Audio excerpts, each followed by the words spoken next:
कर सकते। ये बात तो माननी पड़ेगी, मैं कहूँगी वाकई इस बात के लिए सलाम है आम आदमी पार्टी को कि जिस तरह से बहुत बड़ी पार्टी भी नहीं है, इतिहास भी बहुत बड़ा नहीं है, लेकिन आपके कार्यकर्ताओं ने, आपके नेताओं ने जो मोर्चा संभाला है, जिसे कहते हैं नाक चने चने चबवा देना नाक तरे, वो आपने बिल्कुल किया है। शानदार काम है। मैं कुछ ही पलों में आपसे जानूंगी कुछ हल्के फुल्के सवाल आपके जीवन से जुड़े हुए। लोग ये भी जानना चाहते हैं कि आतिशी सिंह बनने से पहले आतिशी मारलेना थी, वो कौन थी? इससे पहले का भी सवाल आपसे पूछूंगी आपके जीवन के बारे में, लेकिन इससे पहले हमारे रिपोर्टर्स यहाँ पे मौजूद हैं और मुझे लगता है बहुत सारे सख्त और आसान दोनों तरह के सवाल यहाँ पर सामना कर रहे हैं। यहाँ पर मेरे साथ संगीता बरुआ पिशरोती मौजूद हैं जो वायर की ब्यूरो चीफ हैं, नेशनल अफेयर्स एडिटर हैं अजय आशीर्वाद। इसके अलावा श्रवस्ती मौजूद हैं, हमारी स्टार रिपोर्टर हैं, जाह्नवी डिप्टी रिपोर्टर। इसके अलावा जीशान हैं, अतुल हैं, दोनों हमारे प्रोड्यूसर रिपोर्टर्स हैं। इन सब के ज़रिए हम जाने की कोशिश करेंगे। आप शुरुआत करना चाहते हैं? आपने कहा कि जो स्पेकुलेशन है आप आपके पार्टी को बीजेपी क्यों टारगेट कर रहे हैं, वो पीएम मोदी से पूछा जाए। वो तो कभी प्रेस कॉन्फ्रेंस करते नहीं है, तो ये स्पेकुलेशन जो है हमें आपको ही पूछना पड़ेगा। तो मेरे पास दो सवाल है रिलेटेड वो इस स्पेकुलेशन वाली। तो एक तो ये है कि हम मीडिया में और जैसे जर्नलिस्ट के बीच जब बात होती है तो दो चीज़ें उभर के आती हैं। एक तो ये है कि शायद बीजेपी ने आपको इसलिए टारगेट किया क्योंकि इनका जो वोटर कॉन्स्टिट्यूएंसी है, जो वोटर बेस है, if not the same similar है, तो इसलिए वो उनके पीछे जा रहे हैं। और दूसरा बात ये है कि ये कहते हैं कि मतलब मेन टारगेट तो आपको इसलिए किया जा रहा है क्योंकि दिल्ली विधानसभा इलेक्शन के लिए, क्योंकि बीजेपी 1998 से सत्ता में नहीं है।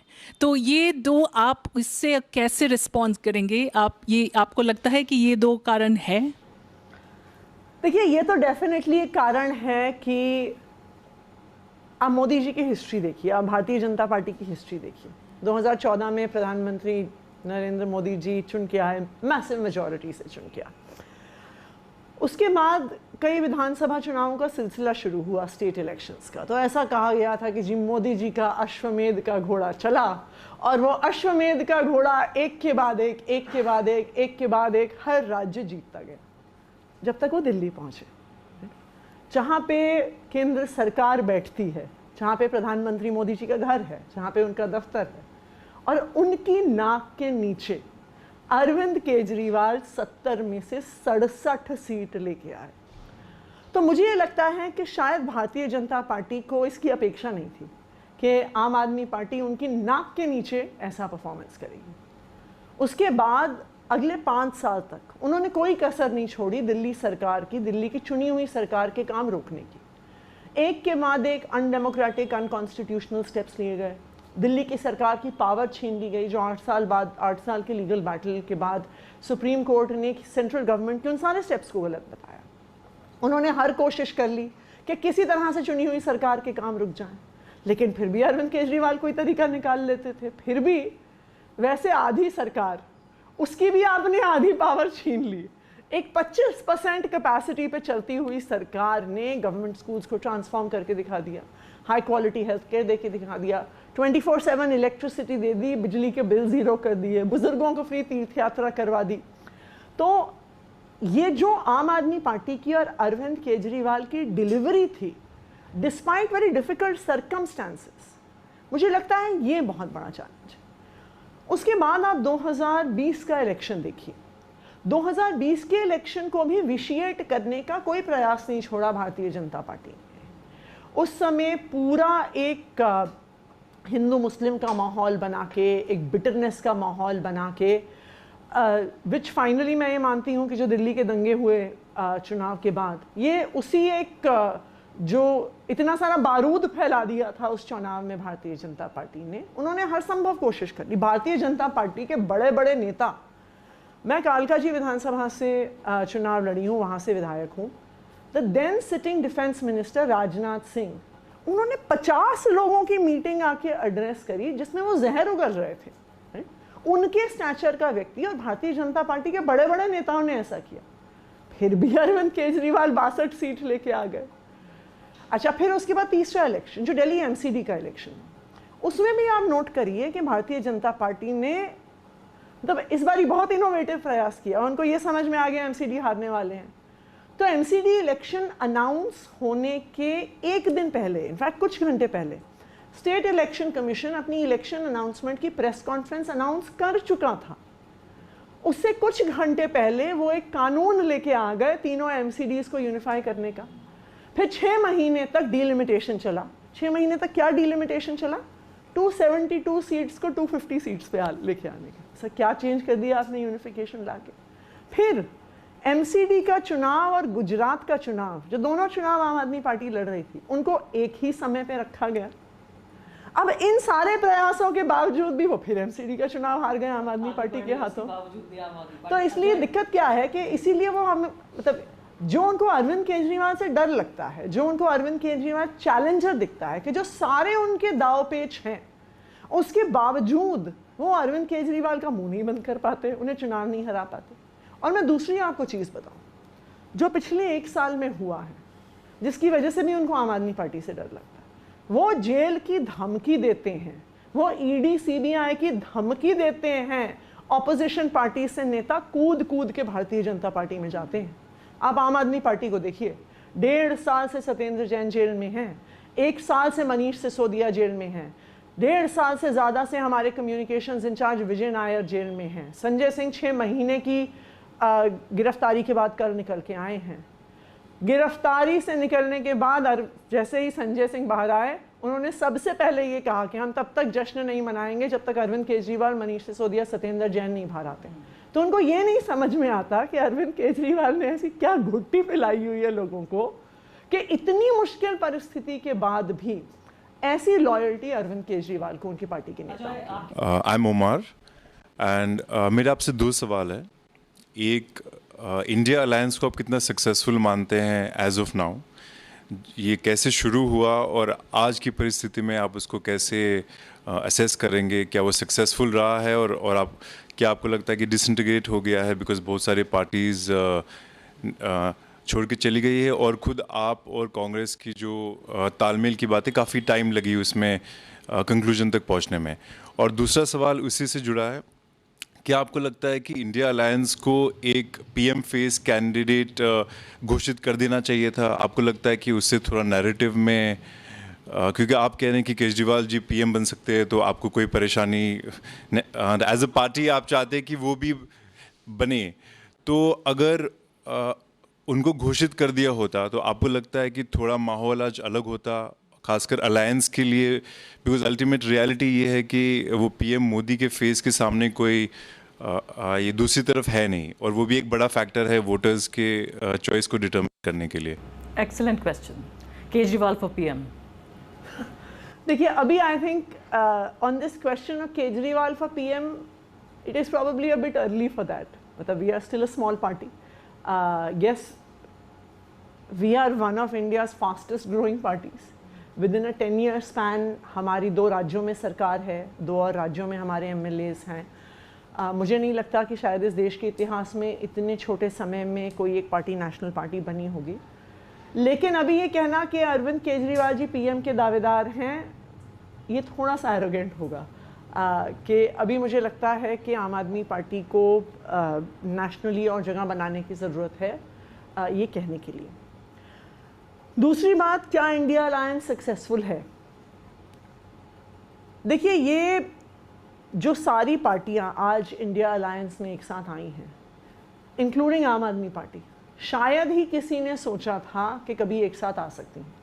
इनफैक्ट मुझे तो लगता है कि जिस दिन तक आम आदमी पार्टी और कांग्रेस ने अपना सीट शेयरिंग अरेंजमेंट अनाउंस कर दिया, उस दिन तक भी जो सारे पॉलिटिकल पंडित थे वो यही कह रहे थे कि एंड में केजरीवाल करेगा नहीं, वो मानेगा नहीं, वो आएगा नहीं कांग्रेस के साथ या इस अलायंस के साथ। बट द फैक्ट इज़ कि बहुत सारे डिस्पैरेट अलग अलग तरह की पार्टियाँ जो एक दूसरे के खिलाफ भी चुनाव लड़ती आई हैं, बिटर पॉलिटिकल बैटल्स में भी रही हैं, एक लार्जर नेशनल इंटरेस्ट में साथ आई हैं। तो मुझे लगता है कि ये तो डेफिनेटली सफलता का एक इम्पॉर्टेंट एलिमेंट है।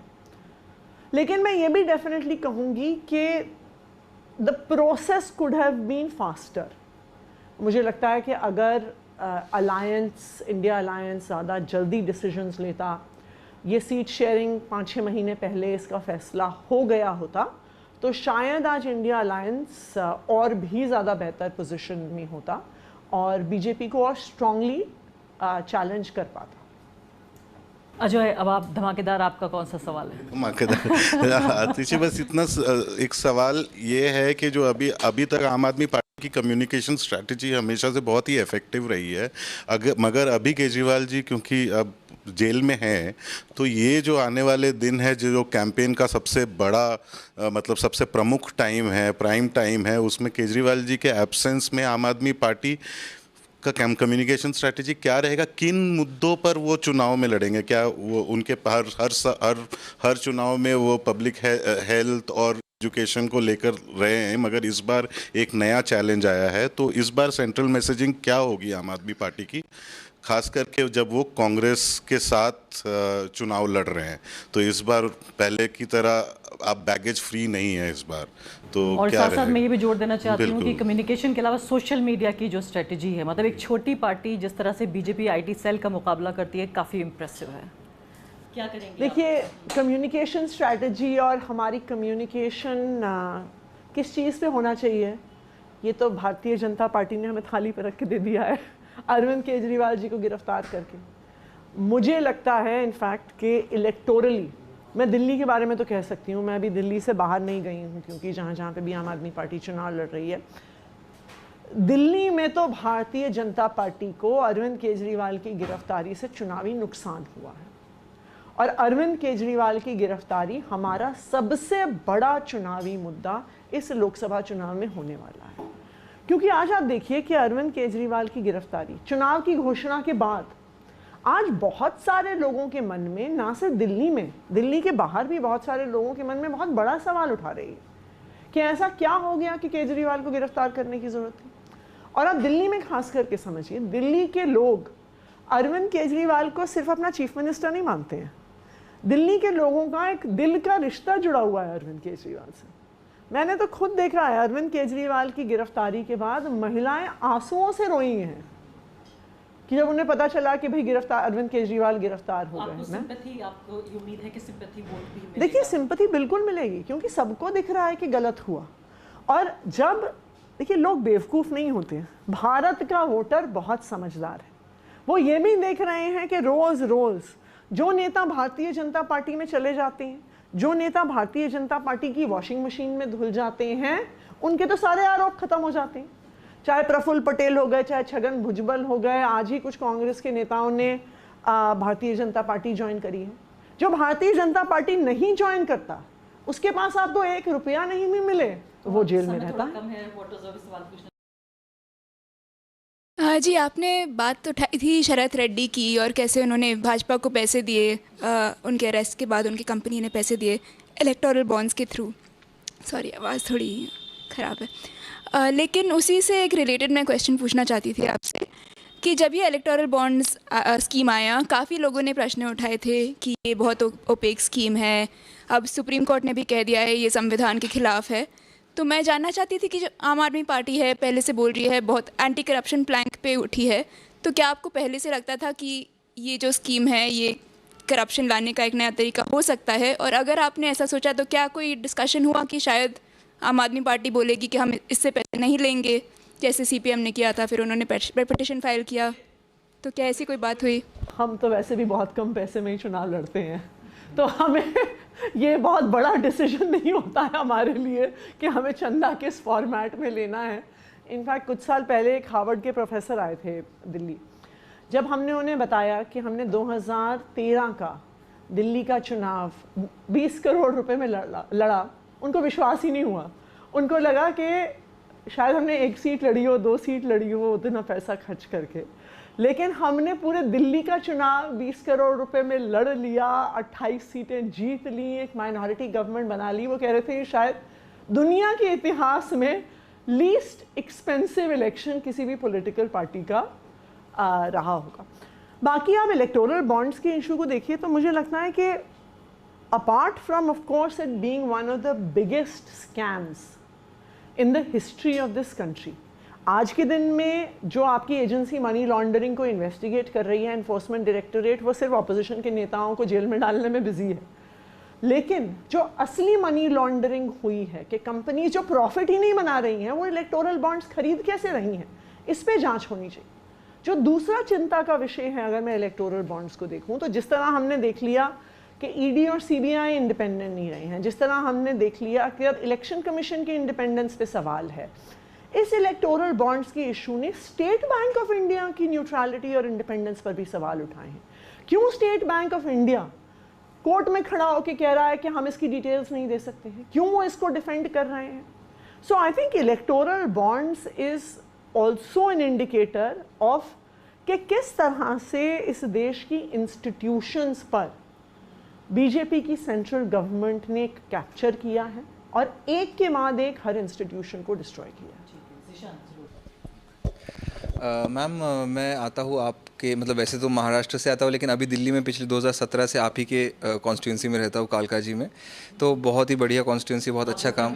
वोटर नहीं हूँ बट ऑब्जर्व, वोटर कार्ड बनवाना पड़ेगा अगर आप हमारी तारीफ कर रहे हैं। जी। लेकिन मैम जैसे आप, हाँ, कालका जी कॉन्स्टिट्यूंसी का एक हिस्सा है, आता है जैसे तैमूर नगर। तो तैमूर नगर जैसे इलाके पूरे दिल्ली में कई इलाके हैं जो मार्जिनलाइज एरियाज़ है, तो उन इलाकों 2017 में मैं देखता था तैमूर नगर, और आज देखता हूँ सेम स्थिति में है। बाकी पूरी कॉन्स्टिट्यूंसी काफ़ी डेवलप हो चुकी है। तो इन इलाकों में जो एक तरीके से हाशिए पे इलाके हैं, ये इलाके कब सुधरेंगे? सोनिया विहार का एग्जाम्पल आप ले लीजिए, सरिता विहार जो दिल्ली के बॉर्डर्स पर है। देखिए, अगर आप दिल्ली का इतिहास देखिए, दिल्ली की एक अर्बन डेवलपमेंट को देखिए, तो दिल्ली में 75% आबादी अनऑथराइज्ड कॉलोनीज या स्लम क्लस्टर्स में रहती है। मुझे लगता है कि मतलब कम ही ऐसे पूरी दुनिया में शहर होंगे जहाँ पे इतना ज़्यादा concentration of population so called unauthorised areas में। तो जब 2015 में हमारी सरकार बनी, हमने ये लैक ऑफ डेवलपमेंट को इनहेरिट किया। आई डोंट नो अगर आपको ये पता है कि नहीं पता है, हमारी सरकार बनने से पहले सरकार का हार्डली कोई भी पैसा अनऑथराइज्ड कॉलोनीज में खर्च हो सकता था। आप वोट मांगने तो जाते थे, उसके बाद वहाँ पे विधायक कहते थे कि जी एमएलए लैड फंड यहाँ पे नहीं लग सकता, एमसीडी का पैसा यहाँ पे नहीं लग सकता, क्योंकि ये unauthorised. In the last 10 years unauthorised colonies का बहुत बड़े स्केल पे डेवलपमेंट हुआ है। तो 3000 किलोमीटर से ज़्यादा तो पानी की लाइन डली है, सीवर की लाइन डली है, 2-2.5 किलोमीटर से ज़्यादा सड़कें बनी हैं। ऐसे एरियाज जो बहुत मार्जिनलाइज्ड रहे हैं, उनमें एक मेजर डेवलपमेंट हुआ है। आप स्लम क्लस्टर्स देखिए, पहली बार आज दिल्ली के झुग्गियों में पानी की लाइनें गई हैं घर घर तक। आज आपको दिल्ली में वो सीन नहीं देखने को मिलता जो 10 साल पहले होता था कि हर झुग्गी के बाहर टैंकर के पीछे महिलाओं का एक झुंड लगा हुआ है, वहाँ पे मारामारी चल रही है, गाली गलौज चल रहा है। ये चीज़ तकरीबन दिल्ली में ख़त्म हो गया। लेकिन 10 साल का समय, 9 साल एक्चुअली, 9 साल का समय 65 साल के उस पुराने लैक ऑफ डेवलपमेंट को बराबरी पे लाने के लिए पर्याप्त नहीं होता। तो मैं ये नहीं कह रही हूँ कि दिल्ली में अब आपको कोई भी ऐसा हिस्सा नहीं मिलेगा जहाँ पे समस्याएं नहीं हैं, बट आई थिंक 9 साल में बहुत बड़ा चेंज। जी हाँ, मुझे मालूम है आपको जाना है। मैं माफ़ी चाहती हूँ अतुल से और श्रावस्ती से भी, इनके सवाल नहीं ले पा रही हूँ, लेकिन बिल्कुल आखिरी सवाल, और मुझे लगता है हमारे रिपोर्टर्स जितने बैठे हैं उनका भी ये सवाल है। जब 2019 में आप पहले कैंपेन पे निकली थी, तो मैं वो रिपोर्टर थी जो आपके साथ गई थी, और ये शॉट्स भी हमारे दर्शकों को दिखाती हूँ याददाश्त के लिए, वो देखें कि उस वक्त की आतिशी मार्लेना हुआ करती थी, ये आतिशी सिंह कैसे बनी? देखिए, ये मेरे लिए भी बहुत एक इंट्रीगिंग सवाल है कि सबका मेरे नाम में इतना इंटरेस्ट क्या है। पर मैं आपको उसका पूरा इतिहास बता देती हूँ। इस नाम का, मेरा पूरा नाम ही एक्चुअली है आतिशी मार्लेना सिंह। अच्छा, सिंह पहले? हाँ, मैं सिंह, मेरे पिताजी का नाम विजय सिंह है, तो जैसे एक स्वाभाविक तौर पे भारतीय परंपरा में होता है कि उनका नाम आ जाता है। मार्लेना मेरा सेकंड नेम था। सिंह मैंने कभी यूज़ नहीं किया था बिकॉज मुझे लगा कि एक उम्र पर, खासकर जब आपकी थोड़ी क्रांतिकारी टाइप की ख्याल होते हैं, तो हमारा भी ये सवाल था कि हम अपने पिता का नाम क्यों रखें, हम अपना पारिवारिक नाम क्यों रखें। तो फिर मैं सिर्फ आतिशी मार्लेना यूज़ करती थी। लेकिन जब मैंने 2019 का चुनाव लड़ा, तो वो नाम अपने आप में कंट्रोवर्सी का सोर्स बन गया कि हर जगह यही चर्चा हो रही थी कि भाई अगर आपका नाम मार्लिना है तो आप क्या क्रिश्चियन हैं, क्या आप। तो उस समय मुझे ये लगा था कि हम अपने काम पे चर्चा करना चाहते हैं, हम अपने नाम पे नहीं चर्चा करना चाहते। तो इसलिए उस समय मैंने मार्लिना नाम यूज़ करना छोड़ दिया था। हालांकि अभी भी मैं ज़्यादातर सिर्फ आतिशी यूज़ करती हूँ, ना मैं मार्लिना यूज़ करती हूँ, ना मैं सिंह यूज़ करती हूँ। पर मैं ये भी अभी कहूँगी कि I think in our political discourse as a whole ये हमें भी सोचने की ज़रूरत है कि किसी का नाम हमारे लिए इतना सोर्स ऑफ इंटरेस्ट क्यों है।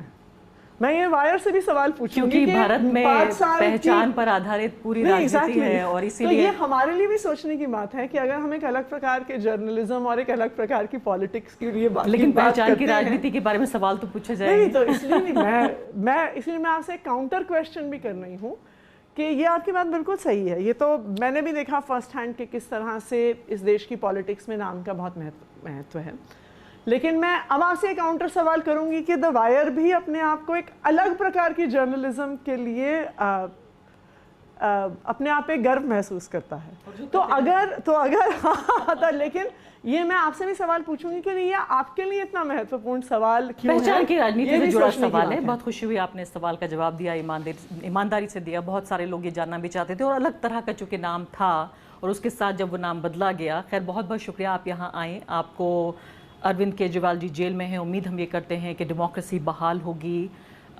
जो मनीष सिसोदिया हैं वो बाहर आएंगे, सत्येंद्र जैन बाहर आएंगे, अरविंद केजरीवाल बाहर आएंगे और उम्मीद हम ये करते हैं कि ये सब चुनाव से पहले हो ताकि भारत में ये तय हो सके कि निष्पक्ष तरीके से, स्वस्थ तरीके से, स्वच्छ तरीके से चुनाव हो, जिसके लिए एक बहुत अहम है कि ऑपोजिशन को पूरा चांस मिले। और हमें, मुझे एक पत्रकार के तौर पर, द वायर को, और मुझे एक नागरिक के तौर पे भी बहुत अफसोस है इस बात का कि हम लोकतंत्र के ऐसे मुहाने पे खड़े हुए हैं जहां हम आपसे भी चर्चा करते, आपसे जवाबदेही मांगते लोकसभा चुनाव से पहले, उसके बाद विधानसभा चुनाव से पहले, लेकिन हम आपसे यहाँ बात कर रहे हैं गिरफ्तारियों को लेकर। तो ये भी एक लो मोमेंट है। लेकिन बहुत बहुत शुक्रिया आप आई, यहाँ पे आपने वक्त दिया। Thank you very much Atishi.